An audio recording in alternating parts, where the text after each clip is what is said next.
దేవుడు మన జీవితంలో చేసినటువంటి మేళ్ళు,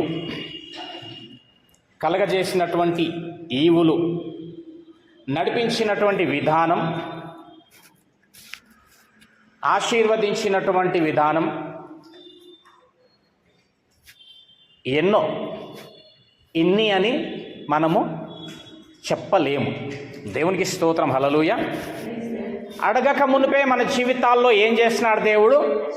అనేకమైనటువంటి అక్కరల చేత మనల్ని దీవించి ఆశీర్వదించినటువంటి వాడై ఉన్నాడు. అయితే ఈ కృతజ్ఞతార్పణ పండుగలలో రక్షణ పొందినటువంటి ప్రతి ఒక్కరు కూడా దేవుని సన్నిధానమందు కూడి గడచినటువంటి సంవత్సరమంతా కూడా దేవుడు చేసినటువంటి మేలులను జ్ఞాపకం చేసుకొని, ఎన్ని మార్లు తప్పింపబడ్డావు, విడిపింపబడ్డావు, లేవనెత్తబడ్డావు, ఏమేమి దేవుడి ద్వారా పొందుకున్నాం, దేవుడు ఏ విధంగా నడిపించినాడు కదా. చాలా మార్లు మనమే కానీ, మన పిల్లలే కానీ, మన కుటుంబాలలో అనారోగ్యమైన పరిస్థితిలో కూడా ఉండి ఉన్నారు కావచ్చు. అందులో నుంచి కూడా దేవుడు ఏం చేస్తున్నాడు? మన పిల్లల్ని కాపాడినాడు, విడిపించినాడు, బాగు చేసినాడు. అట్లాగే మనము సహితము కూడా కదా, మనము కూడా ఎన్నో మారులు బాగలేనటువంటి పరిస్థితిలో, భయంకరమైనటువంటి అనారోగ్య స్థితులే కావచ్చు, లేవనెత్తినాడు. ఆటంకకరమైనటువంటి పరిస్థితులు కూడా ఎన్ని పోయినాయో మన ముందుకెళ్ళి, మన వెనకకెళ్ళి. హల్లెలూయా. ప్రయాణాలలో ఎక్కడ ఎప్పుడు ఏమైపోవలసినటువంటి వారమో కానీ దేవుడు ఏం చేస్తున్నాడు? ప్రయాణాలలో కూడా మనల్ని ఏం చేస్తున్నాడు? కాపాడినాడు. ఎన్నో ఆపదల నుంచి తప్పించినాడు. బహుభయంకరమైనటువంటి పరిస్థితి, లేమి అనేటటువంటి మన జీవితంలో, కుటుంబంలో ఆవరించినప్పుడు అందులో నుండి సైతం దేవుడు లేవనెత్తి నిలబెట్టి దిన ఆహారము చేత పోషిస్తూ, నిన్ను సజీవ లెక్కలో ఉంచుతూ, ఏమండి, నీకు తోడుగా ఉండి నిన్ను, నీ కుటుంబానికి ఆయన ఒక ఆదరణగా ఉంటూ, ఆధిపత్యం వహిస్తూ, ప్రతి క్షణములో దేవుడు ఎన్నో విధములైనటువంటి మేలులు మనము ఆయన ద్వారా పొందినటువంటివన్నిటినీ కూడా ఈ దినమున ఆయన సన్నిధానమందు కూడి జ్ఞాపకము చేసుకొని ఆయనను స్తుతించి, ఏమండి, ఆయనను ఆరాధించి, ఆయన వాక్యములో బలపడుతూ, ఆయనకు శక్తి కొలది నీవు కానుకలను సమర్పించవలసినటువంటి దినం. దేవునికి స్తోత్రం, హల్లెలూయా. రక్షణ పొందినటువంటి ప్రతి ఒక్కరు ఏం చేయాలి? ఈ దినమున కొత్తకాల పండుగప్పుడు ఆయన సన్నిధానం ముందు కూడి చేసినటువంటి దేవుడి ద్వారా పొందడం మేలన్నింటినీ కూడా గత సంవత్సరం ముందు జ్ఞాపకం చేసుకుని, వాటిని మన్నన చేసుకుంటూ, ప్రభువును స్తుతిస్తూ, ఆరాధిస్తూ, స్తోత్రిస్తూ కదా, ఆయన వాక్యమును ఆస్వాదిస్తూ, బలపడుతూ, నీ శక్తి కొలది దేవుడికి కానుకలను ఇవ్వవలెను. ఆ ఇవ్వవలసినటువంటి నీవు ఇస్తున్న కానుక జాగ్రత్తగా గమనించండి, అది దేవుని సేవ కొరకైన కానుకలు. హల్లెలూయా. నువ్వు ఇచ్చే కానుకలు దేవుని సేవ కొరకై ఉండాలా. పుచ్చుకునేటటువంటి పాస్టర్ కూడా ఏం చేయాలా? వాటితో దేవుని సేవ చెయ్యాలా. హల్లెలూయా. ఇట్టి విధముగా సంఘము నడిపిస్తున్నటువంటి నాయకుడు నడవవలసిన విధి. అట్టి ఆ కానుకల చేత లేని వారిని ఆదరించగలగాల, పడిపోయిన వారిని లేవనెత్తగలగాల, నాశనానికి జరుగుతున్నటువంటి వారిని రక్షణ మార్గంలోనికి నడిపించగలగాల. దేవుని నామానికి వందనాలు, హల్లెలూయా. ఇట్లాగా నీవు కృతజ్ఞతార్పణలు చెల్లిస్తున్నావు గనుక, ఏమండి, ఈ విధంగా నువ్వు దేవుని సేవ కొరకే కానుకలు ఇస్తున్నావు గనుక, నీవు ఇట్టి విధమైన కానుకలను ఎప్పుడైతే చెల్లిస్తా ఉన్నావో, దేవుడు రానయ్యున్నటువంటి సంవత్సరమందు కూడా నిన్ను దేవుడు ఏం చేస్తాడనేసి అంటే తాను కాపాడుతూ విస్తారమైనటువంటి ఆశీర్వాదముల చేత సర్వ సమృద్ధి చేత దేవుడు దీవించువాడై ఉన్నాడు గనుక దేవుని సన్నిధానమందు ఆయన చేసిన మేలును జ్ఞాపకం చేసుకుని ఒక ప్రత్యేకమైనటువంటి కానుకను దేవునికి సమర్పించబద్దులమై ఉన్నాము. నీవు చెల్లించేటటువంటి ఈ కానుక చాలా అమూల్యమైనటువంటిది.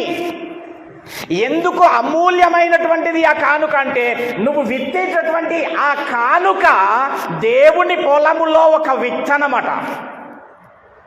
దేవునికి స్తోత్రం.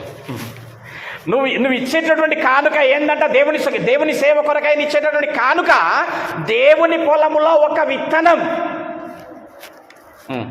విత్తనాలు ఎన్నేస్తే అంత పంట. హల్లెలూయా. ధారాళముగా ఇచ్చువాడు ధారాళంగా పంటకు వస్తాడు. దేవుని నామానికి స్తోత్రములు. చూద్దాం ఒకసారి. అవునా, 2 కొరింథీ 9వ అధ్యాయానికి వెళ్దాం ఒకసారి బిడ్డ. 2 కొరింథీ 9వ అధ్యాయం.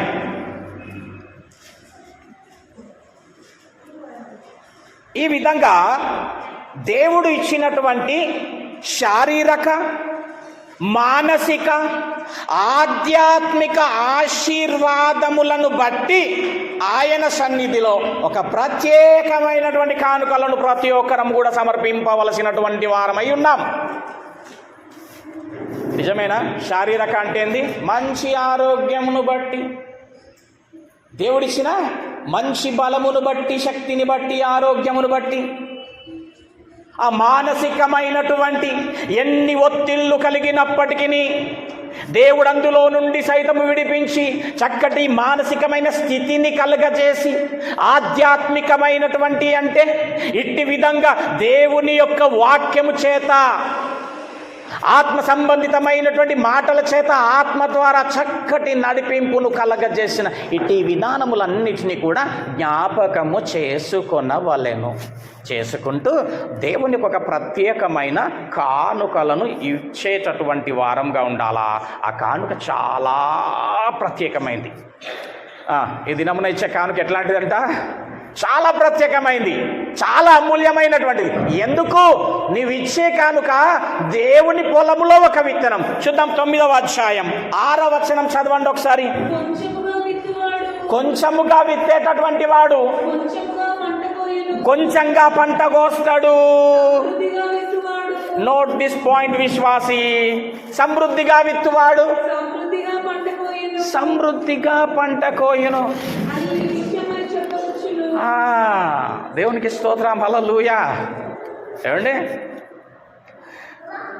ఒక వ్యవసాయదారుడు కూడా వినండి, వాడి యొక్క పంటను కోసిన తర్వాత ఆ పంట మొత్తం తినేయడు. ఏం చేస్తాడు? అందులో నుంచి శ్రేష్టమైన విత్తనాలను కొన్ని తీసి పక్కన పెడతాడు కదా. ఒక వ్యవసాయదారుడు కూడా పంట వచ్చిన కోతకాలం తర్వాత పంట అంతా తినేసయ్యాడు. అందులో నుంచి శ్రేష్టమైనటువంటి విత్తనాలను తీసి పక్కన పెడతాడు. ఎందుకు? ఏం చేయడానికి? వాటిని మళ్ళీ ఆ పొలములో విత్తడానికి. సేమ్ ప్రిన్సిపల్ ఇక్కడ కూడా, సేమ్ ప్రిన్సిపల్. ఏంది?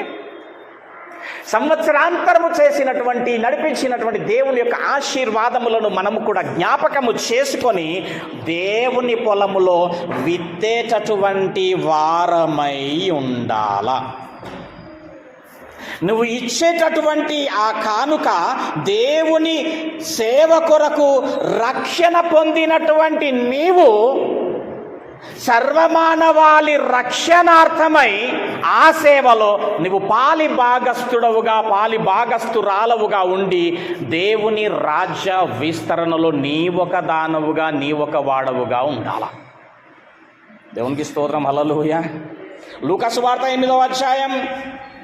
ఇట్టి విధంగా బిడ్డ, అనేకుల రక్షణ కొరకు మనము, జాగ్రత్త వినండి, మన బలమును, మన బలగమును, మనకు కలిగిన సమస్తమును సైతము. వినండి, ఇచ్చినా తప్పు లేదంట. నేను ఏమిచ్చినా ఒకసారి చెప్పండి మళ్ళీ. వింటున్నారామా? ఇట్టి విధంగా రక్షింపబడ్డ నీవు దేవుడి సంఘానికి వచ్చిన బాగుంది. ఓకే, ఆ గడిచిన సంవత్సరం అంతా మేలన్నీ జ్ఞాపకం చేసుకున్నావు, బాగుంది. నీ శక్తి కొలది కానిపిస్తున్నావు, బాగుంది. ఏమంటానసంటే ఇట్టి విధంగా రక్షింపబడ్డ నీవు రక్షింపబడనటువంటి వారి కొరకు సువార్త ప్రకటన కొరకు ఆత్మల పట్ల భారము కలిగి నీవు నీ బలము నీ బలగము నీకు కలిగిన సమస్తము ఇచ్చిన తప్పులేదంట.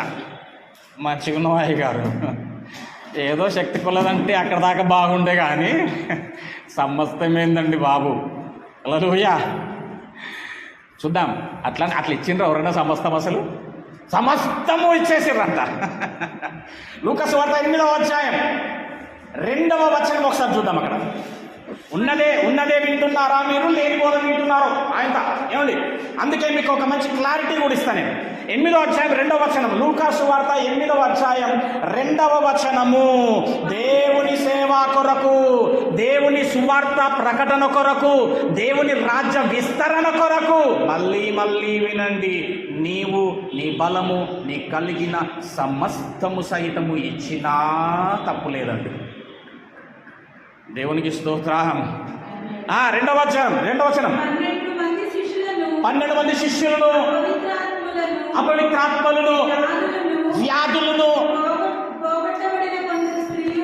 పోగొట్టబడిన కొందరు స్త్రీలు ఉన్నారు. ఇక్కడ స్త్రీలు, అప్పటి స్త్రీలు చూడండి ఇప్పుడు ఎట్లున్నారో వాళ్ళు. అప్పటి స్త్రీలను చూడండి వీళ్ళు ఏం చేసిండ్రో, ఎట్లున్నారో. ఏమంటే స్త్రీలు అంటే ఈ లోకంలో ఉన్న వారికి లోకువ, స్త్రీలంటే ఈ లోకంలో ఉన్నవానికి చులకన. ఏమండి? కానీ స్త్రీలంటే దేవుని దృష్టిలో బలమైన సాధనాలు. హల్లెలూయా. మీరు దేవుని దృష్టిలో ఏంటి? స్త్రీలు బలమైన సాధనాలు, ఉన్నతమైనటువంటి స్వభావము గలవారు స్త్రీలు. ఎలాగ చెప్తున్నారండి? స్త్రీలను అంటే ఎవరు అనేసి అంటే 7 దయ్యములు వెళ్ళిపోయిన మరియయు కూజ భార్యయు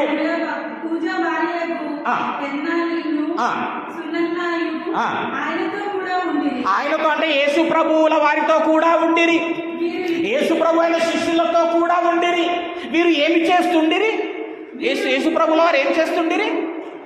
సువార్త ప్రకటిస్తుండిరి, తండ్రి పని చేయుచుండిరి. అంతేనా? ఈ స్త్రీలు ఎవరితో ఉండిరి? చెప్పాలా? వారితో కూడా ఉండిరి, యేసు ప్రభుల వారితో.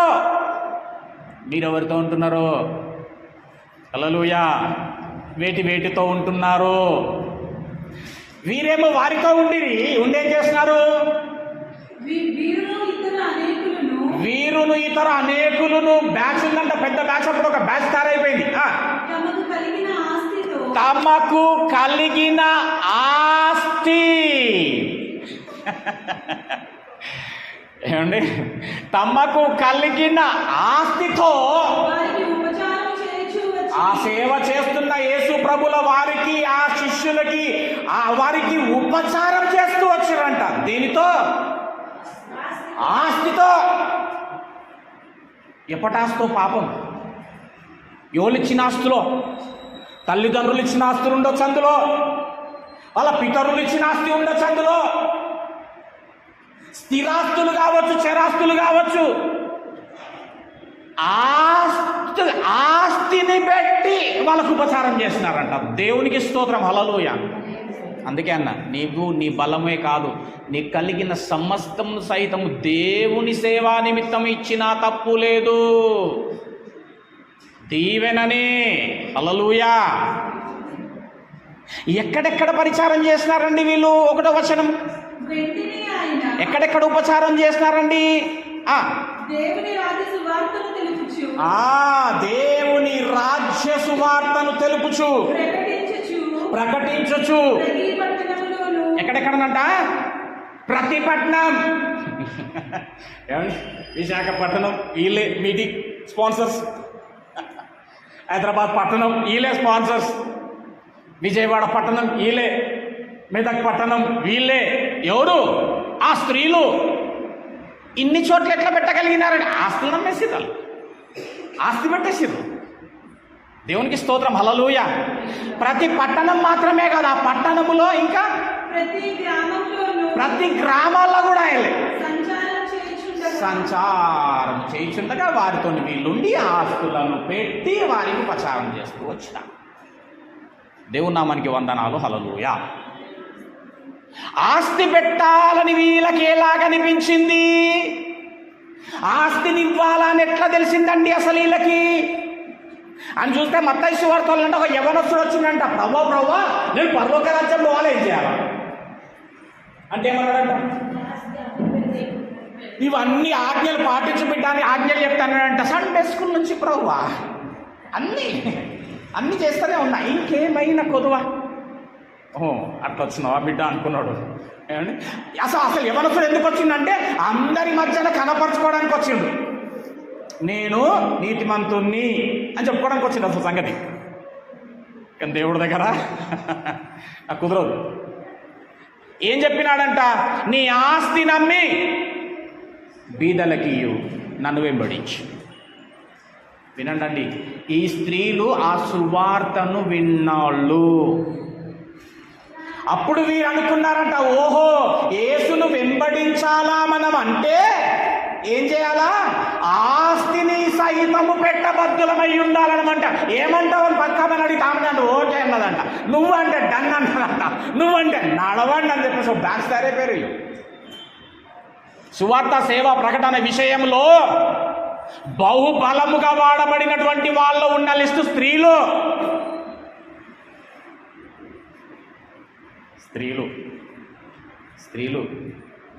హల్లెలూయా. ఏమండి, ఇట్టి విధంగా నీ ఆత్మ జీవితాన్ని కొనసాగిస్తూ నీవు కృపలో వర్ధిల్లాలనమ్మా. ఎందులో వర్ధిల్లాలా? కృపలో వర్ధిల్లాల. కృపలో వర్ధిల్లడం అంటే ఏంటంటే, ఇప్పుడు నువ్వు కృపను కలిగి ఉన్నావా లేదా అన్నారు. కృపను కలిగి ఉన్నాం కదా. కృపను కలిగి ఉన్న మనము కృపలో వర్ధిల్లేటటువంటి వారంగా ఉండాలి. అసలు కృపలో వర్ధిల్లడం అంటే 2 కొరింథీ 8వ అధ్యాయం 7వ వచనం. 2 కొరింథీ 8వ అధ్యాయం 7వ వచనం. ఒక్క నిమిషం బిడ్డ.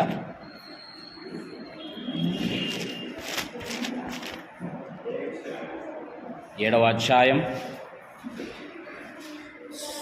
8వ అధ్యాయం 7వ వచనం. 2 కొరింథీ, మీరు చాలా జాగ్రత్తనండి. మీరు ప్రతి విషయములోను అంటే ఏ విషయం అంటే అనగా విశ్వాసమందును, ఉపదేశమందును, జ్ఞానమందును, సమస్త జాగ్రత్త యందును, ప్రేమయందును ఎలాగూ అభివృద్ధి పొందుచున్నారో. వీళ్ళు ఎందులో అభివృద్ధి పొందుతున్నారు? ఇందులో అభివృద్ధి పొందుతూ ఉంటారు. ఒక దగ్గర ఆగిపోయి డెవలప్ అవుతా ఉన్నారు వాళ్ళు. ఆ ప్రేమలో, దేవుడు అనుగ్రహించిన కృపలో ఎలాగ అభివృద్ధి పొందుచున్నారు.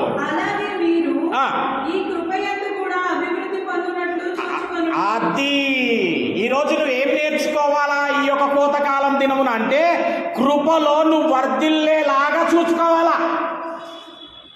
కృపను పొందిన నీవు కృపలో వర్ధిల్లులాగా చూసుకోవాలా.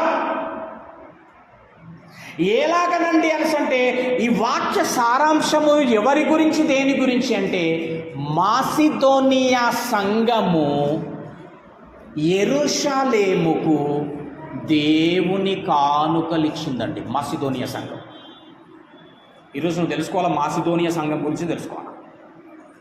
ఈ మాసిదోనియా సంఘము యెరూషలేమునకు దేవుని కానుక ఇచ్చింది. అంటే కృపను కలిగిన కానుక ఇచ్చింది. వీరి కానుక ఎలాంటిదంట? కృపను కలిగిన కానుక. ఇంకా అర్థం కావాలంటే కృపను పోలిన కానుక. ఇంకా అర్థం కావాలంటే కృపానుసారమైన కానుక ఇచ్చిందంటే ఇది. రోమాపత్రిక 15వ అధ్యాయం 26వ వచనం ఒకసారి చదువుకుని మనం ముందుకెళ్దాం. రోమా 15వ అధ్యాయం. ఏలయనగా చూడండి, యెరూషలేములో ఉన్న పరిశుద్ధులలో బీదలైన వారి నిమిత్తము బీదలైన వారి నిమిత్తం, యెరూషలేములో బీదలైన వారి నిమిత్తము, వారి కొరకు మాసిదోనియా వారును అకయ వారును కొంత సొమ్ము చందాని ఇయ్యనిష్టపడిరి. మాసిదోనియా సంఘం ఏ విధమైన కానుక యెరూషలేముకి ఇచ్చిందంటే కృపానుసారమైన కానుక, కృపను కలిగిన కానుక, కృపను పోలిన కానుక. ఏంటి ఆ కృపను పోలినటువంటి కానుక? అసలు ఏంటి కృప? ప్రభు అయినటువంటి యేసుక్రీస్తుల వారు ఏమండి ఎలాగైతే మన పైన మన ఎడల కృపను ప్రదర్శిస్తున్నాడో, ఎలాగైతే మన పైన కృపను చూపిస్తున్నాడో, ఎలాగైతే మన పైన కృపను కుమ్మరిస్తున్నాడో, ఆ కృపను పోలి మనము దేవునికి కానుక ఇవ్వాలా. నీ కానుక ఎట్లాంటిదై ఉండాలా? కృపను పోలిన కానుక. ఏంటండి కృప? 2 కొరింథీ 8:9 చదవండి. ఏంటి కృప? చూడండి, ఇప్పుడు కృపను పోలిన కానుక అంటే ఏంటి? మీరు మన ప్రభువైన యేసుక్రీస్తు యొక్క కృపను ఎరుగుదురు కదా. అది కృప అంటే ఏందో చెప్పింది చూడండి. ఇక్కడ కృప అంటే ఏందో చూడండి. ఆయన ధనవంతుడై ఉండియు మీరు తన దరిద్రము వలన ధనవంతులు కావాలనని మీ నిమిత్తము దరిద్రుడాయను. చూడండి, ఆయన ధనవంతుడు. దేవుడు ఎట్లా అంటాడమ్మా?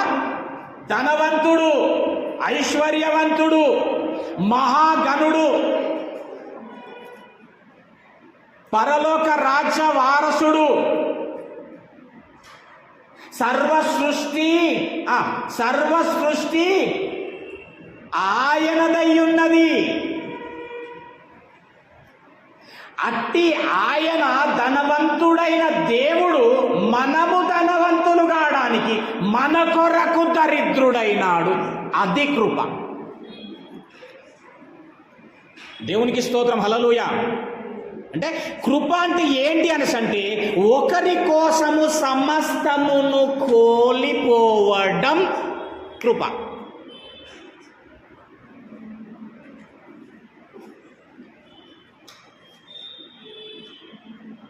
ఒకరి కోసము, ఎదుటి వారి కోసము నీవు సమస్తము చెప్పాలా కోల్పోవడము కృప. ఇది గమనించింది మాసిదోనియా సంఘం. గమనించి ఏమన్నదంట తెలుసా మాసిదోనియా సంఘము? ప్రభువా, నా కొరకు నీవు సమస్తమును విడిచి దరిద్రుడవై నన్ను ధనవంతుని చేసినావు కదా ప్రభువా. ఇక పైన ధనవంతుడనైన నేను ఏమండి, ఇక పైన ధనవంతుడనైన నేను నీకు ఇచ్చుటలో నేను బీదవాడనవుతాను ప్రభువా. అర్థమైందా? నేను మీ ప్లేస్లో ఉంటే వా అంటుంటి. హల్లెలూయా. ఈ మాట అర్థమైంది. ఏం అద్భుతం ఉందండి. మాసిదోనియా సంఘము గ్రహించిన విషయం ఏంటంటే, నాయనా ప్రభువా యేసయ్యా, మమ్మల్ని ధనవంతుడు చేయడానికి ధనవంతుడవై ఉన్న నీవు సమస్తమును విడిచిపెట్టి మా కొరకు దరిద్రుడవైనవు కదా. ఇక మీదట మేము కూడా మేము ధనవంతులమైనటువంటి మేము నీకు ఇచ్చుటలో మేము బీదవాళ్ళమైపోతాం ప్రభువా. బీదవాళ్ళమైపోతాం ప్రభువా. అది కృప. దేవుని నామానికి స్తోత్రం, హల్లెలూయా. ఎందుకంటే మేము నిన్ను పోలి జీవించాలి కదా ప్రభువా, నీ మార్గంలో నడవాలి కదా ప్రభువా.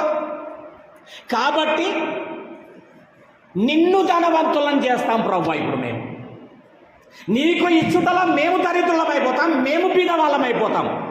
నిన్ను ధనవంతుడిగా ఎట్లా చేస్తాం తెలుసా ప్రభువా? నీ నామాన్ని మహిమపరుస్తాం ప్రభువా. నీ నామాన్ని ఘనపరుస్తూ నిన్ను ధనవంతుడిగా చేస్తాం. దేవునికి స్తోత్రం, హల్లెలూయా. నీ నామాన్ని మహిమపరుస్తూ నిన్ను ధనవంతుడిగా చేస్తాం ప్రభువా. ఇకపైన ఇచ్చే విషయంలో, నీకు ఇచ్చే విషయంలో మేము బీదవారమైపోతాం ప్రభువా. మామూలుగా అంటే అందరండి మామూలుగా ఇస్తారు. ఇచ్చుట విషయంకి వస్తే మామూలుగా ఇస్తారు. ఇంకా కొంతమంది కష్టం లేకుండా ఇస్తారు. ఇస్తే ఎట్లుంటా అంటే మనకు కష్టమయ్యే తంతి ఇవ్వద్దు, ఇది ఇస్తే కూడా నాకు సరిపోదు అనేటట్టుగా ఇస్తారు. అంటే కష్టములో ఇస్తారు, రైట్. తర్వాత కొంతమంది సుఖములో ఇస్తారు. దేవునికి స్తోత్రం. ఏంటి, కొంతమంది ఏమో సుఖంలో ఇస్తారు, కొంతమంది ఏమో కష్టంలో ఇస్తారు, కొంతమంది ఏమో కలిమిలో ఇస్తారు. కానీ నిజమైనటువంటిది ఏంటంటే ఆయన ద్వారా రక్షింపబడినటువంటి నీవు ఆయన కార్యములను నెరవేర్చడానికి చివరికి దరిద్రులమైనా సరే ఆయన కార్యములను నెరవేర్చడానికి మనము ధారాళంగా ఇచ్చువారమై ఉండాలి. దేవుని పనిలో, దేవుని ప్రకటించే విషయంలో, దేవుని సేవ చేసే విషయంలో, ఒక ఆత్మల పట్ల భారం కలిగి ఆత్మను దేవుని సన్నిధికి నడిపించేటటువంటి ఆ విషయంలో, నడవడికలో చెప్తున్నా, మీరు బీదవాళ్ళు అయిపోయినా ప్రాబ్లం లేదు, మొత్తానికి మీకు లేకుండా ప్రాబ్లం లేదు. ఇంతటి అత్యున్నతమైనటువంటి స్థాయికి మనం ఎప్పుడు వస్తాము? ఆయనకు చేసే ఇచ్చే విషయంలో నన్ను నేను కోల్పోయినా సరే నేను మాత్రం చెయ్యాల. ఇట్లా ఇవ్వడం చేయడం విషయంలో ధనం ఎక్కడ కూర్చోబడుతుంది నీకు?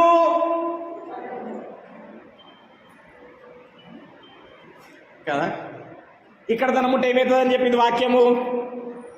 దొంగల భయం ఉంటుంది, ఇక్కడ ధనం కూర్చుకుంటే ఇప్పుడు చెప్పింది కదా, చిన్న చెప్పింది. దొంగల భయం ఉంటుంది, ఒకరోజు పోతుంది. ఎంత ధనం ఉన్నా ఒకరోజు ఏమైపోతుంది, అంత పోతూనే ఉంటుంది. సరే, ధనం పోదు అనేసి అంటే నువ్వు మాత్రం ఒకరోజు పోవాల్సిందే, ఆ ధనం మాత్రం నీతోని రాదు కదా. అదే ఉన్నప్పుడే చేసేసి దేవుడి పనిలో ఉంటే హల్లెలూయా. పనివాడు జీతానికి పాత్రుడు, నీకు జీతం ఇస్తాడు, నీకు గొప్ప బహుమానం ఉంటుంది. ఇట్టి విధంగా మాసిదోనియాను పోలిన కానుక ఇవ్వాలా. ఎట్లాగండి? శక్తి కొలది కాదు, అవి చెప్పాలా?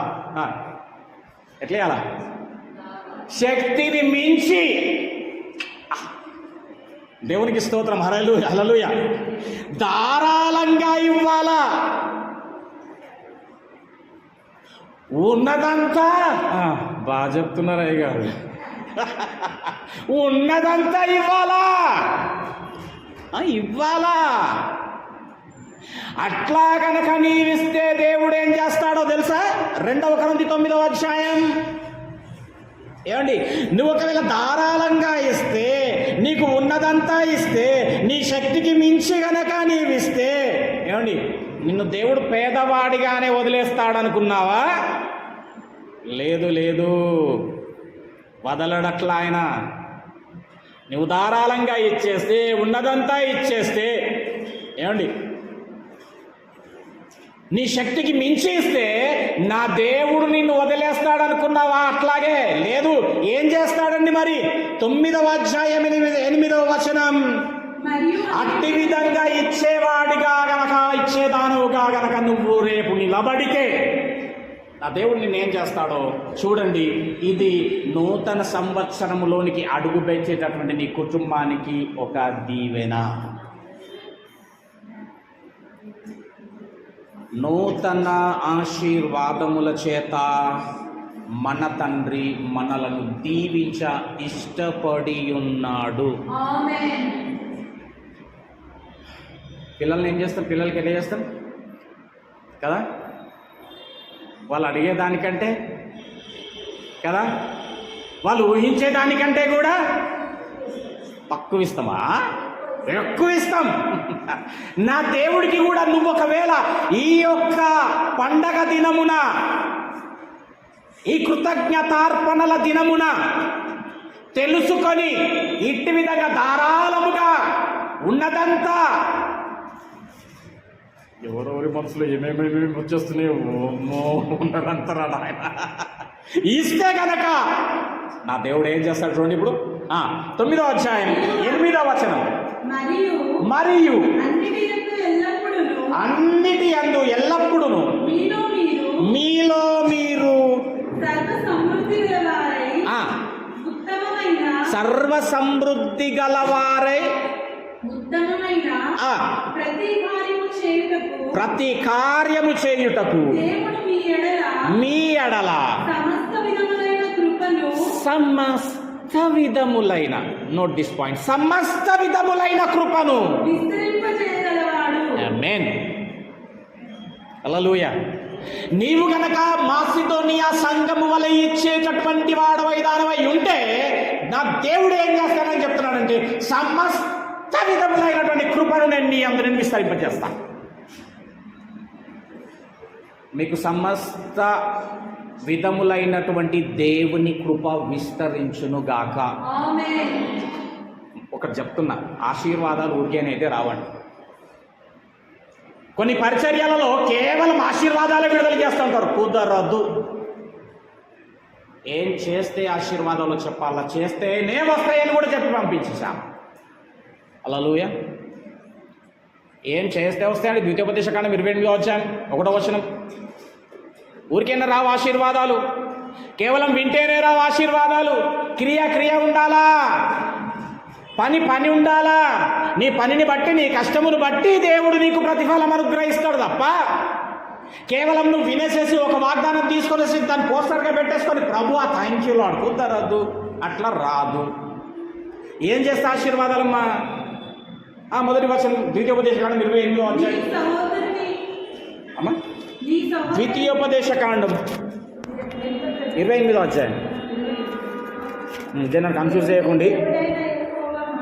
అది అది అది అది ఈ యొక్క ఏమండి, ఈ యొక్క దినమున ఇది జ్ఞాపకం పెట్టుకోండి. నీ దేవుడైన యెహోవా మాట ఎట్లినాలా? శ్రద్ధగా వినాలా. శ్రద్ధగా వినాలా, లేచి వెళ్ళిపోవాలనా? అంటే చూడండి అక్కడ, శ్రద్ధగా విని ఈరోజు నీకు ఆజ్ఞారూపకముగా జారీ అవుతున్నటువంటి ఆజ్ఞాపించుచున్న ఈ మాటలన్నిటినీ అనుసరించి నడుచుకుంటేనే నీ దేవుడైన యెహోవా సమస్త జనుల కంటే హెచ్చిస్తాడు. దేవునికి స్తోత్రం, హల్లెలూయా. చూస్తే బ్రదర్ కుదరదు బ్రదర్, మొత్తం ఇస్తే ఎట్లా బ్రదర్, అంతిస్తే నాకేముంటుంది బ్రదర్ అనేటటువంటి శైలిలో గనక నువ్వు వెళితే, దేవునికి ఇంత ఒకవేళ దూరం అయితే, దేవుని పని లేకుండా ఉంటే, దేవుని కార్యములు చేయకుండా ఉంటే ఆశీర్వాదములు దీవెనలు రావు. నీ శ్రద్ధ లోకం వైపు ఉందనుకో, దేవుని ఆశీర్వాదాలు రావు. ఏమొస్తాయో తెలుసా? 15వ వచనం నుంచి ఉంది. ఇంటికి వెనక చదువుకుంటే జడుచుకుంటారు. ఒక్కళ్ళు ఉన్నప్పుడు చదువుకోండి. హల్లెలూయా. చూద్దాం బ్రదర్, చేద్దాం బ్రదర్, నువ్వేమో మొత్తం అంటున్నావు, మేమేదో ఉన్నదా అంది, ఏదో శక్తి కొలది ఇద్దామనుకున్నాం ఈరోజు. ఏదో కలిగిన దానిలో ఇద్దామనుకున్నాం మేము ఈరోజు. హల్లెలూయా. ఏది మీరు ఇచ్చిన దేవుని సేవలో వాడబడుతుంది. ఆమేన్, హల్లెలూయా. లేని వారికి ఇవ్వబడుతుంది, సహాయము చెయ్యబడుతుంది, ఆదరింపబడుతుంది. నీ కానుక ఇక్కడ నుంచి, ఇక్కడ నీ కానుక ఆదరింపబడుతుంది, ఓదార్చబడుతుంది, రక్షింపబడుతుంది. ఒకరి జీవితంలో రక్షణార్థమై ఉపయోగపడుతుంది. డౌటే లేదు అక్కడ. దేవునికి స్తోత్రం, హల్లెలూయా. కాబట్టి ఆయన ఆజ్ఞను వింటే వింటే వింటే నీకు సమస్త విధములైన కృప నీకు అనుగ్రహింపబడుతుంది. దేవుడి నూతన సంవత్సరంలోనికి ప్రవేశించేటటువంటి నీ యొక్క జీవితాన్ని ఎట్లాగా ఆశీర్వదించనై ఉన్నాడు దేవుడు అంటే సమస్త విధములైన కృప. అన్ని ఈ పరిస్థితి ప్రభా, నా కృపచేత ఆశీర్వాదం, నీకు సర్వ సమృద్ధి, నువ్వు అడిగేదానికంటే ఊహించేదానికంటే అధికమైనటువంటి ఆశీర్వాదం, మేలులు. ఏమండి, అప్పుండు వాడా దేవుడు నీకు ఇస్తే నీకు అప్పుకుంటాడా ఆయన? అదే చెప్తున్నాను నేను. నువ్వు అట్లా ఇస్తే దేవుడు విడిచిపెట్టేటటువంటి వాడు కాదు, వదిలేసేటటువంటి వాడు కాదు. దేవుని నామానికి వందనాలు. హల్లెలూయా. ఏంటి ఈ యొక్క కృపానుసారమైనటువంటి కానుకలిచ్చుట అనేటటువంటిది మనం చూసుకుందాం. 8వ అధ్యాయం తీయండి, అదే 2 కొరింథీ 8వ అధ్యాయం తీయండి.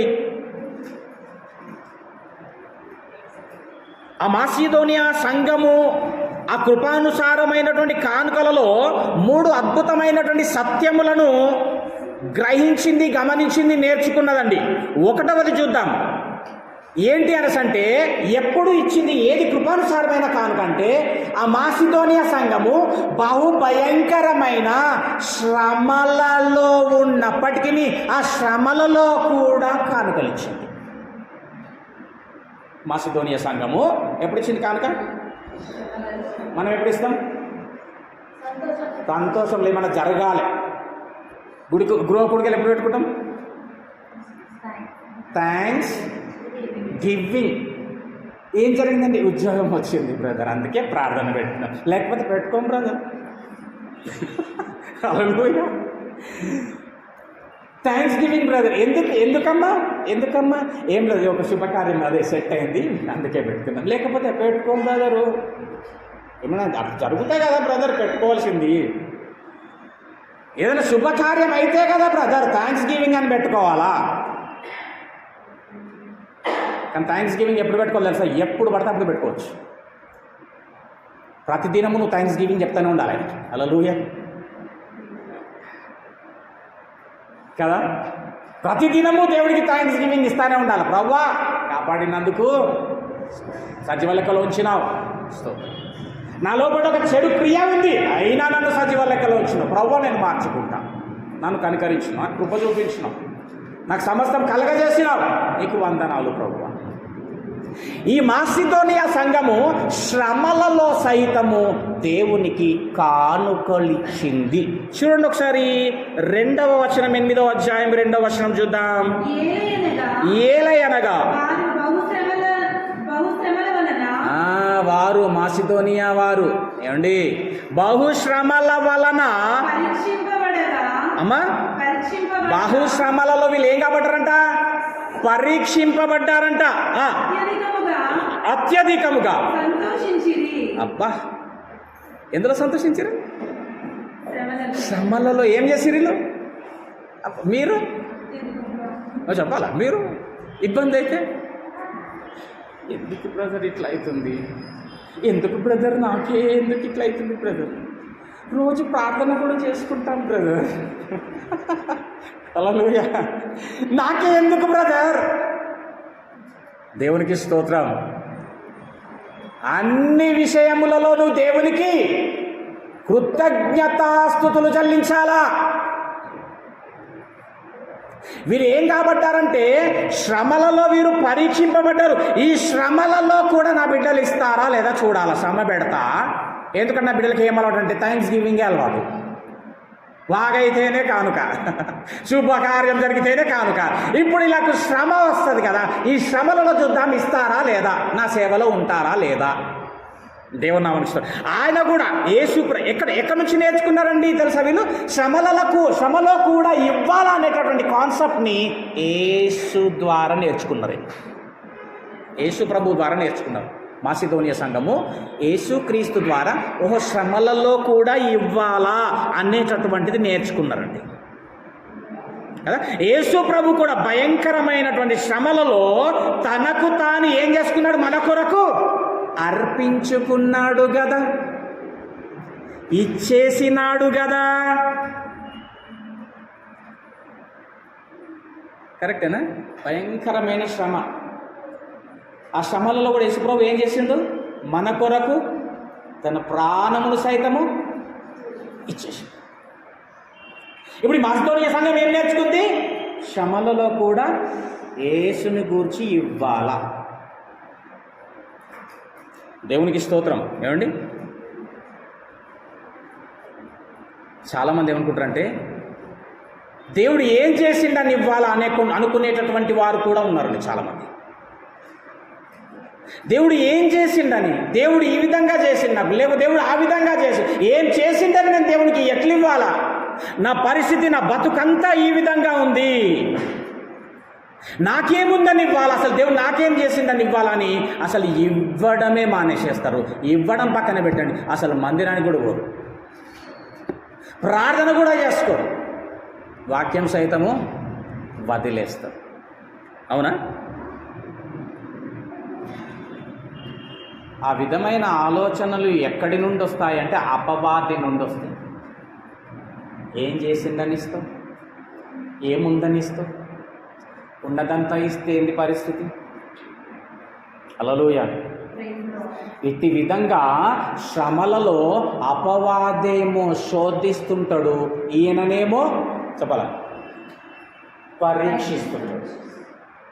ఈయన పరిశోధన చేసేవాడు, వీడేమో శోధించేటటువంటి వాడు. ఏం చేసిందని, ఏమున్నదని, ఏం చేసింది దేవుణ్ణి జీవితంలో, అగో పక్కోళ్ళని చూడు ఎట్లా అయిపోయిందో, అగో నీ వాళ్ళని చూడు ఎట్లా జరిగిపోయిందో, అగో నీ ఎదుటి వాళ్ళని చూడు ఎట్లా అయిపోయిందో, నీ కొలీగ్స్ని చూడు, నీతో పనిచేసే వారు ఎట్లా అయిపోయిందో. నువ్వు ఎప్పుడు ప్రార్థనకు పోతా ఉంటావు, ఎప్పుడు కూడా మందిరానికి పోతా ఉంటావు, రోజు ప్రార్థన చేసుకుంటావు, ఏం జరిగిందని ఇస్తావు, ఇస్తే ఏం లాభం? ఇయ్యాలి అప్పట్లో ఇచ్చినావు, ఏం జరిగింది? అపవాది శోధిస్తూ ఉంటాడు. కానీ పౌలు ఒక చోట ఏమన్నాడు తెలుసా? వీళ్ళు ఎందులో ఇచ్చినారు? శ్రమలలో ఇచ్చినారు కదా. పౌలు గారు ఒక చోట ఏమన్నారు చూడండి ఒకసారి. 1 కొరింథీ 4వ అధ్యాయమమ్మా, తీయండి తొందరగా. 1వ అధ్యాయం 2 కొరింథీ 4వ అధ్యాయం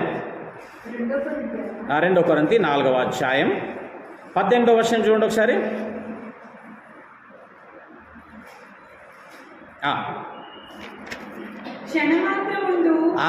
బాగా వినండి, బాగా వినండి.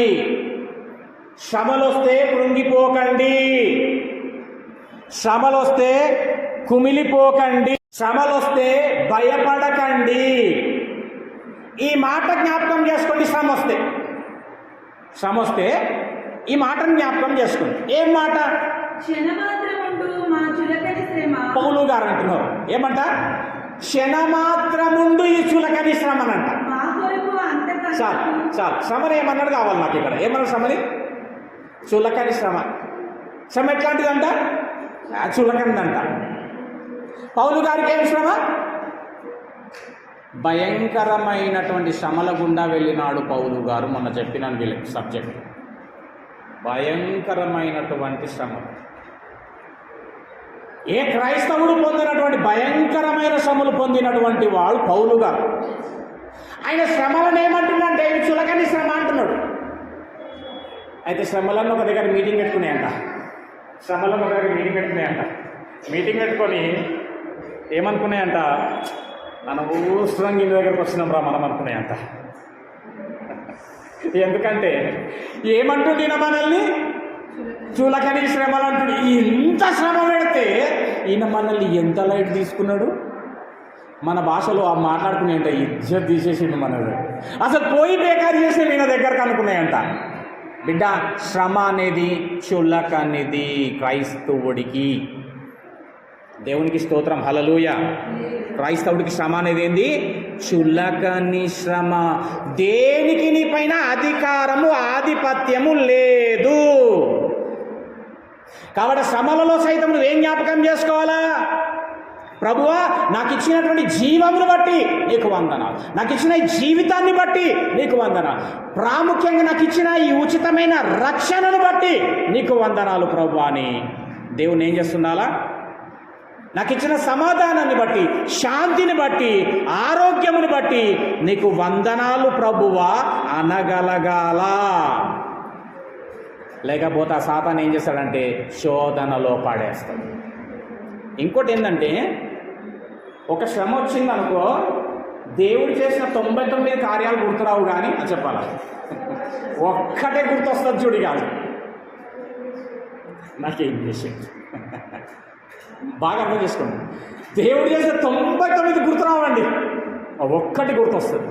వినండి, ఒకవేళ రేపటి దినమున నువ్వు ఆ ఒక్క శ్రమను బట్టి గనక ఆడి శోధనలో పడిపోయినావనుకో, దానితో పాటు ఆ 99 మేలులు కూడా నీకు దూరం అయిపోతాయి. ప్రాముఖ్యంగా దేవుని కృప కూడా నీకు దూరం అయిపోతుంది.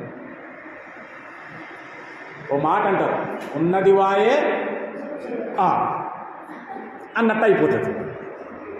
కాబట్టి ఏ విధమైన పరిస్థితి కలిగినా అపోస్తలుల ఆ కాలమందు, ఆ మొదటి శతాబ్దంలో ఆ స్త్రీలు చేసినటువంటిది, అపోస్తలులు చేసినటువంటి ఆ సేవ జ్ఞాపకం చేసుకొని ధైర్యంగా నిలబడాలా. దేవుడు ప్రతి విషయంలో మనకు తోడుగా ఉండి సమస్తము పైన ఏమిస్తాడు దేవుడు? మనకి విజయమునిచ్చేటటువంటి దేవుడు. మరి మన పిల్లలకన్నా ఓడిపోవడానికి ఇష్టపడతామా? ఏం చేసైనా కానీ ముందుకు నడిపించడానికే ప్రయత్నం చేస్తాం. వాడు 10 మార్లు పడిపోయిన 11వ గెలిచే వరకు కూడా తోడుగా ఉండి కదా, ఎంత కష్టమైనా ఏది ఎదురైనా వాళ్ళకు తోడుగా ఉండి ధైర్యం చెప్తూ నడిపిస్తే, మనమే అట్లా నడిపిస్తే పరలోకమందున్న తండ్రికి ఎంత కృప ఉండాలి మన పైన, ఎంత ప్రేమ ఉండాలి, ఎంత ప్రేమ కృప ఉంటే మన కోసం ప్రాణం పెట్టేసేయాలి ఆయన. కాబట్టి శ్రమ విషయంలో కృంగిపోకు, శ్రమలో కూడా ఇచ్చేవాడవుగా ఉండాలా. నువ్వు కన్నీళ్లు విడిచేటటువంటి భయంకరమైన దుఃఖంతో కూడినటువంటి పరిస్థితి ఉండవచ్చు, అయినా దేవుడికి ఇచ్చేటటువంటి పరిస్థితి కనుక నీ జీవితంలో ఉంటే, కీర్తన 126వ అధ్యాయం 5వ వచనం చూద్దాం ఒకసారి. ఏం జరుగుతుంది ఆ శ్రమలలో కూడా నువ్వు ఒకవేళ దేవుడికి ఇస్తే ఏ విధమైనటువంటి కార్యం జరుగుతుంది చూద్దాం. ఇక్కడ కీర్తనలు 126 5వ వచనం. అది కన్నీళ్లు విడుచుచు కూడా విత్తేటటువంటి వాళ్ళు ఉంటారు అన్నట్టేనా? ఇప్పుడు ఉన్నారు, ఉంటారు, ఉండే. హల్లెలూయా. కన్నీళ్లు విడుచుచు విత్తువాడు హల్లెలూయా. ఏమండి, దేవుని సేవ నిమిత్తమై నువ్వు ఏది ఇచ్చినా ఏది చేసినా కానీ అది నీ జీవితంలో వృధా కాదు. దేవునికి స్తోత్రం. హల్లెలూయా. కన్నీళ్లతో విత్తువాడు ఎట్లాంటి పంట కోస్తాడంట? సంతోషమైనటువంటి పంటను కోస్తాడంట. కాబట్టి ఏ స్థితిలో ఉన్నా దేవుడికి ఇచ్చే విషయంలో అండి, ఎందుకంటున్నానంటే నువ్వు ఏం జ్ఞాపకం పెట్టుకోవాలంటే, ఇచ్చేటప్పుడు ఏమండి దేవుని సేవకు కదా, వ్యక్తిని బట్టి ఇవ్వద్దంట. దేని బట్టి ఇవ్వాలి మరి? సువార్తను బట్టి, సేవను బట్టి నువ్వు ఇచ్చేటటువంటి మనస్సు కలిగి ఉండాలా. నంబర్ 2, 1వది ఏం నేర్చుకున్నది? కృప. కృప విషయంలో, కృపలో వర్ధిల్లే విషయంలో ఏం నేర్చుకున్నది? ఏం నేర్చుకున్నది? శ్రమలో కూడా దేవుడికి ఇవ్వాలా. ఇది దేవుణ్ణి చూసి నేర్చుకున్నది ఈ సంఘం. ఓహో, ఏమిచ్చినాడు మరి ఆయన? బహుశ్రమలో కూడా తన ప్రాణమునిచ్చినాడు కదా దేవుడు. కనుక నేను కూడా దేవుని విషయంలో ఎంతటి శ్రమ వచ్చినా ఇచ్చేవాడనుగా దాననుగానే ఉంటా అని ఇచ్చినది మాసిదోనియా సంఘం. ఇక 2వది చూసినట్టయితే ఏమండి, 2 కొరింథీ 8వ అధ్యాయం బిడ, వారు అవసరతలో కానుకలిచ్చింది. దేనిలో? అవసరతలో ఉండి కూడా దేవుడికి కానుకలిచ్చింది. అర్థమైంది? ఈ మాట అర్థమైంది మీకు అందరికీ?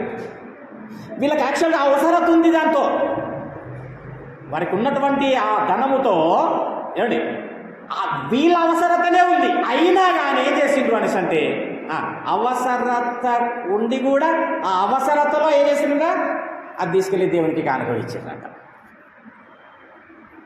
2వది నేర్చుకున్నటువంటిది, యేసు ప్రభువుల ద్వారా నేర్చుకున్నటువంటి 2వ విషయం ఏంటంటే అవసరతలో కూడా ఇవ్వాలా.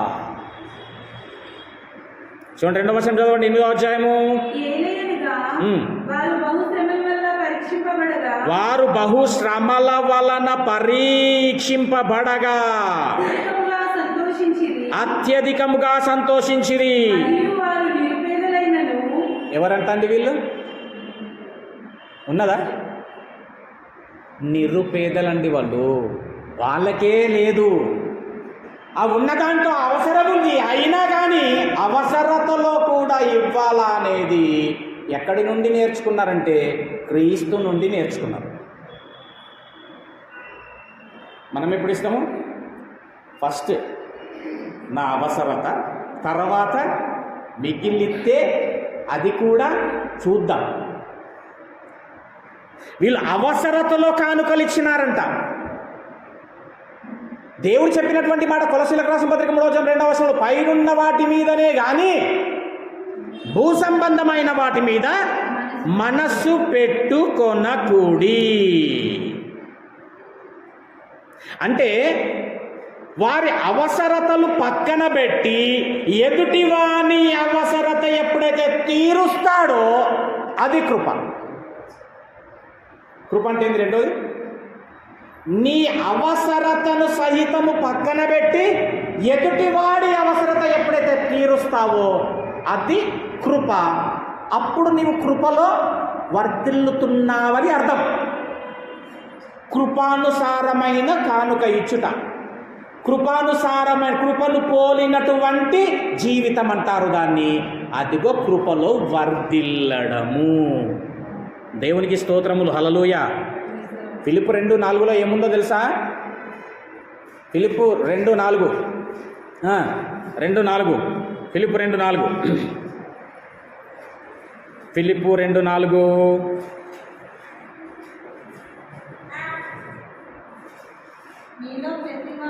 మీలో ప్రతి వాడును, కొందరును కాదు, ప్రతివాడును తన సొంత కార్యములనే కాక ఇతరుల కార్యమును కూడా చూడాలి. ఎందుకంటే అది కృప. దేవునికి స్తోత్రం, హల్లెలూయా.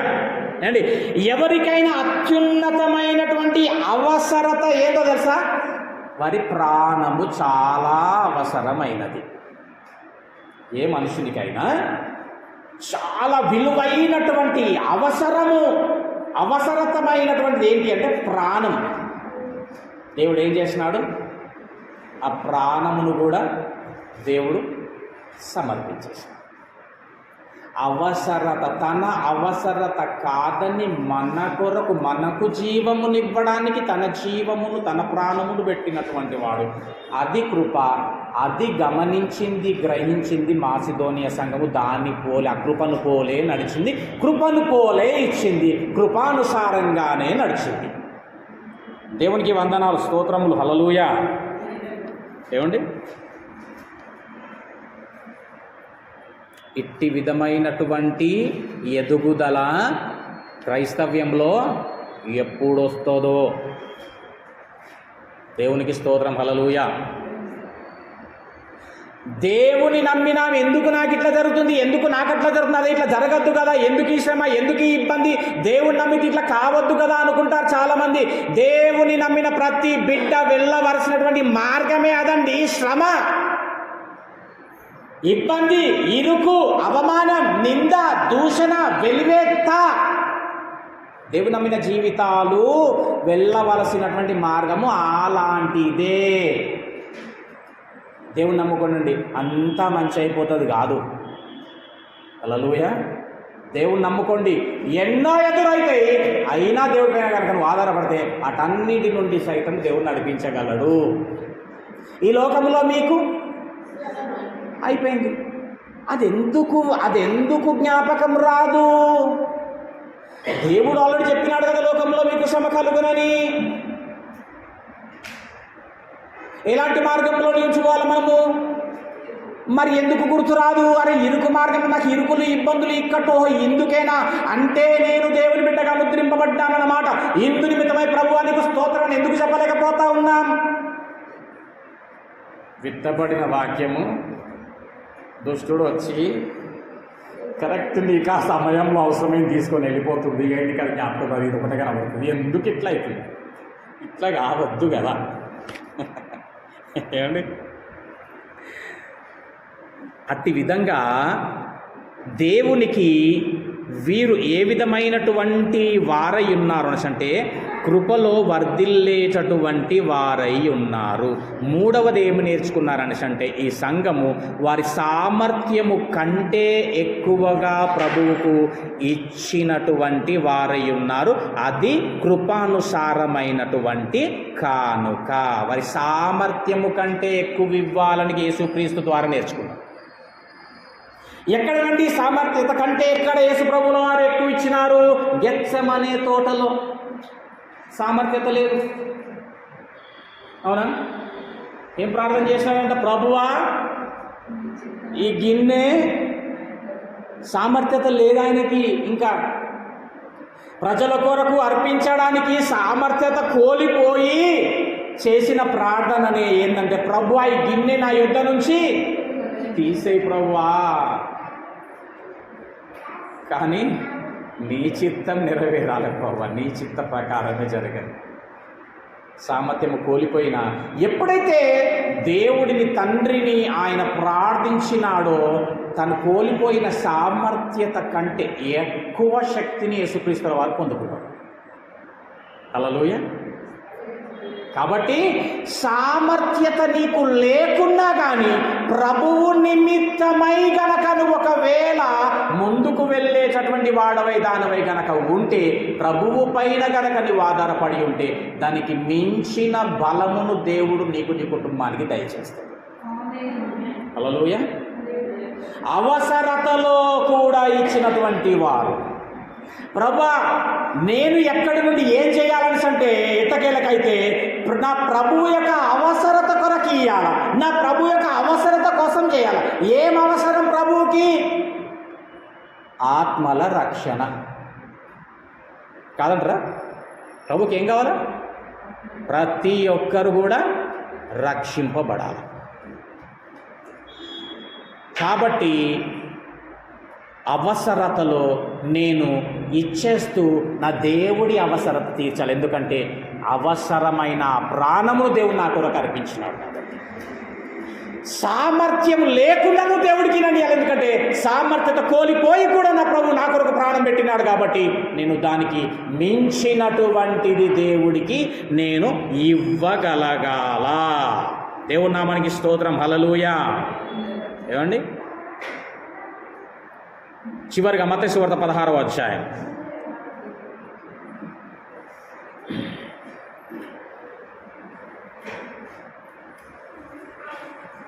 ఒకవేళ సామర్థ్యతకు మించి ఇస్తే ఏం జరుగుతుంది? ఏమనుకుంటాం మనం? మామూలుగా సామర్థ్యతకు మించి ఇస్తే ఏమనుకుంటాము? ఏమనుకుంటామమ్మా?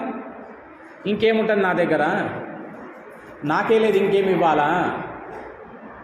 బీద విధవరాలు కూడా ఎంత ఇచ్చిందంట? అసలు ఆమె దగ్గర ఎంత ఉండేనంట?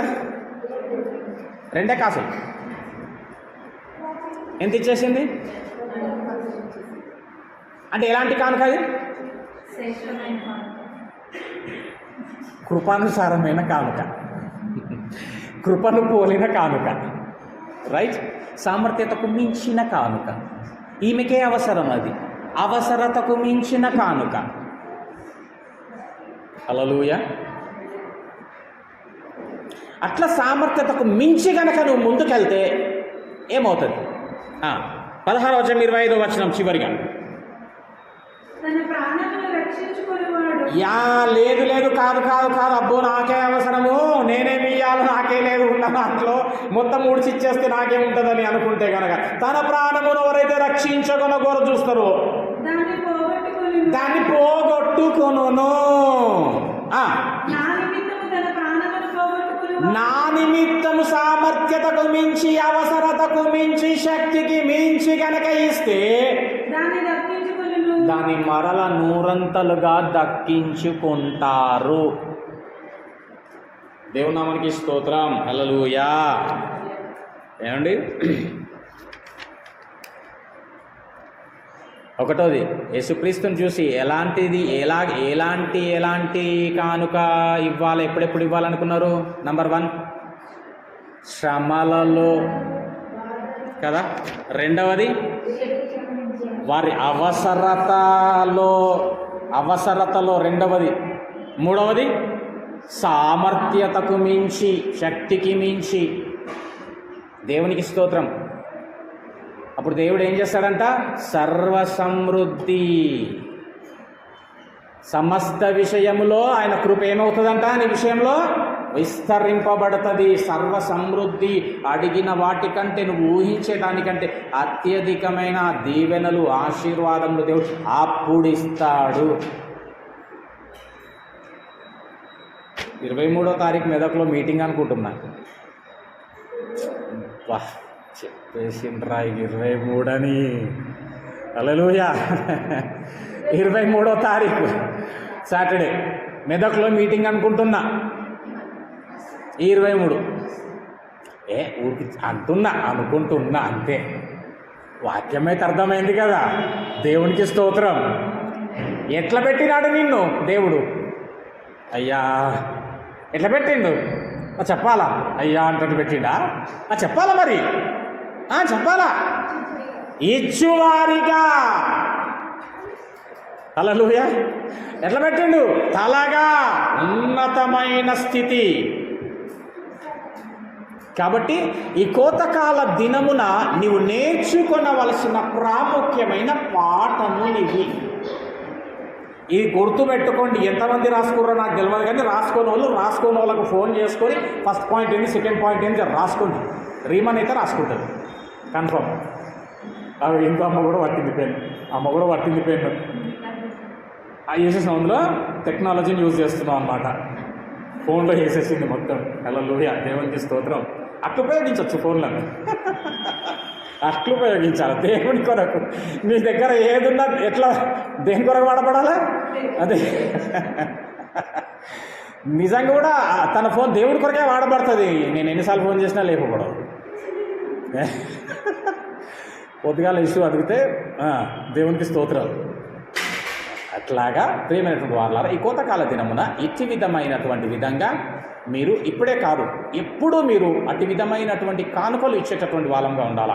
ఎందుకనిసంటే ఆ కానుకల ద్వారా సంఘము సువార్తను విస్తరింపజేస్తూ బలముగాది ప్రబలాలనిసంటే సంఘము యొక్క సపోర్ట్ ఎంతైనా అవసరము.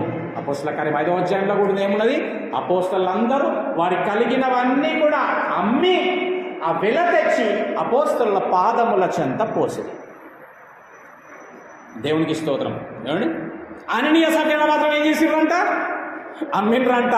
భార్య భర్తలు బాగా బదురుకుర్రంట. ఇగో ఎంత వచ్చిందంటే ఇంతే వచ్చిందని చెప్పు. మంచిదే చెప్తా. అది మిగతా ఏడగట్టుకున్నాడు. ఎంత జోబులోనే ఉన్నాయి, నువ్వు బేఫికర్ ఉండు. నేను ముందర జోబులు వేస్తా, ముందు ఇంతే ఉన్నాయి, నువ్వు కూడా ఇంతే అని చెప్పాలా అన్నాడంట. ఏమిటంటే చెప్పగానే అట్లాగే పడి చనిపోయింది. ఏమండి? చనిపోతారు అని ఇప్పుడు కాదు, కానీ అట్టి విధమైన దేవుని పని చేయకపోతే ఆ మరణకరమైనటువంటి నరకముకే పోవడం తప్ప ఆ పనికి తగు ఫలము లేదు. కాబట్టి నరకంకే పోవడం ఉంటుంది. ఇంకా అక్కడ ఏం చేసినావు పని అంటే ఏమీ లేదు ప్రభువా అంటే ఏడికెళ్ళిస్తాను, నీ జీతం ఎందుకు ఇవ్వాలా? నేను వాక్యంలో చెప్పినా లేదా? పనివాడు జీతానికి పాత్రుడు, పని చేస్తే నేను జీతం ఇస్తా. సో కాబట్టి ఏ పని అంటే దైవ కార్యములు చేయడమే క్రైస్తవుడి పని. ఆయన పని కోసం, ఆయనను ప్రకటించుట కోసము దైవ కార్యములలో పాలి భాగస్థులముగా మనము ఉండాలా. దేవుని నామానికి వందనాలు. హల్లెలూయా. ఇటు కొద్ది వాక్యము దేవుడు మన ఆత్మని మేలు మిత్తమై దీవించి ఆశీర్వదించును గాక. ఆమేన్.